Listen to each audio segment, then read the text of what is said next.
ओम नमः शिवाय। प्रभु जी, आज की कथा है महाभारत श्रृंखला में सभा पर्व एपिसोड संख्या 73। अभी तक आपने सुना कि पांडवों का दोबारा दुत्तकिरा में हारने के बाद उन्हें वनवास मिलता है।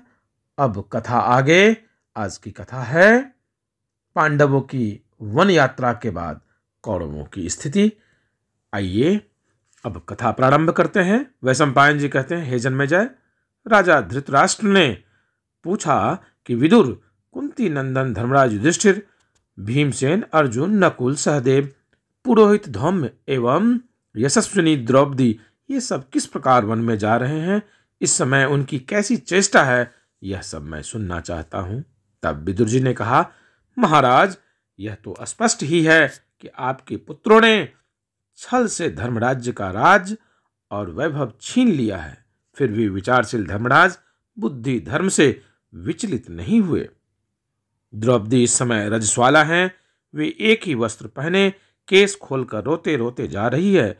उन्होंने चलते समय कहा है कि जिनके कारण मेरी यह दुर्दशा हुई है, उनकी स्त्रियां भी आज के 14वें वर्ष अपने स्वजनों की मृत्यु से दुखित होकर इसी प्रकार हस्तिनापुर में प्रवेश करेंगी। पांडवों की वन यात्रा से विकल होकर सभी नागरिक विलाप करते हुए कह रहे हैं कि हाय हाय, हमारे प्यारे सम्राट इस प्रकार वन में जा रहे हैं। कुरुकुल के बड़े बूढ़ों की इस मूर्खता को धिक्कार है। यह सब आपकी दुर्मति का फल है। जिस समय विदुर जी धृतराष्ट्र से इस प्रकार कह रहे थे, उसी समय देवर्षि नारद बहुत से ऋषियों के साथ यकायक वहां आ पहुंचे और यह भयानक बात कहकर चलते बने कि दुर्योधन के अपराध के फलस्वरूप आज के 14वें वर्ष भीमसेन और अर्जुन के हाथों कुरुवंश का विनाश हो जाएगा। द्रोणाचार्य ने कहा, भरतवंशियों, पांडव देवताओं के पुत्र हैं, उन्हें कोई मार नहीं सकता। द्रोणाचार्य की बात सुनकर धृतराष्ट्र ने कहा, विदुर, गुरु जी का कहना ठीक है, तुम पांडवों को लौटा लाओ।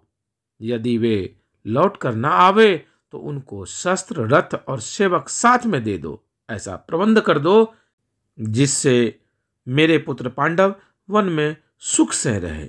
यह कहकर वे एकांत में चले गए और चिंता करने लगे। उसी समय संजय ने उनसे कहा कि महाराज, आपने पांडवों को राज्यच्युत करके वनवासी बना दिया है। उनका धन, वैभव और भूमि हथिया ली है। अब आप शोक क्यों कर रहे हैं? महाराज, अब यह निश्चित है कि आपके कुल का तो नाश होगा ही, निरीह प्रजा भी न बचेगी। भीष्म पितामह, द्रोणाचार्य और विदुर जी ने आपके दुरात्मा पुत्र दुर्योधन को बहुत रोका, फिर भी उस निर्लज्ज ने पांडवों की प्रिय पत्नी धर्मपरायणा द्रौपदी को सभा में बुलवाकर अपमानित किया। विनाश काल समीप आने पर बुद्धि मलिन हो जाती है। काल डंडा मारकर किसी का सिर नहीं तोड़ता, उसका बल तो इतना ही है कि वह बुद्धि को विपरीत करके भले को बुरा और बुरे को भला दिखलाने लगता है। धृतराष्ट्र ने कहा, संजय, मैं भी तो यही कहता हूं। द्रौपदी की आर्त दृष्टि से सारी पृथ्वी भस्म हो सकती है। विदुर ने मुझसे कहा था कि द्रौपदी को अपमानित करने के फलस्वरूप भरतवंश का नाश होगा। द्रौपदी देव के द्वारा उत्पन्न एक अनुपम लक्ष्मी है। यह महान अपमान और क्लेश पांडव, यदुवंशी और पांचाल नहीं सहेंगे, क्योंकि इनके सहायक और रक्षक हैं सत्य प्रतिज्ञ भगवान श्री कृष्ण।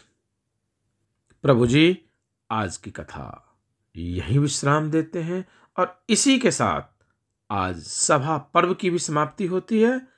आपसे शीघ्र मिलते हैं अगली वीडियो में। तब तक के लिए ओम नमः शिवाय।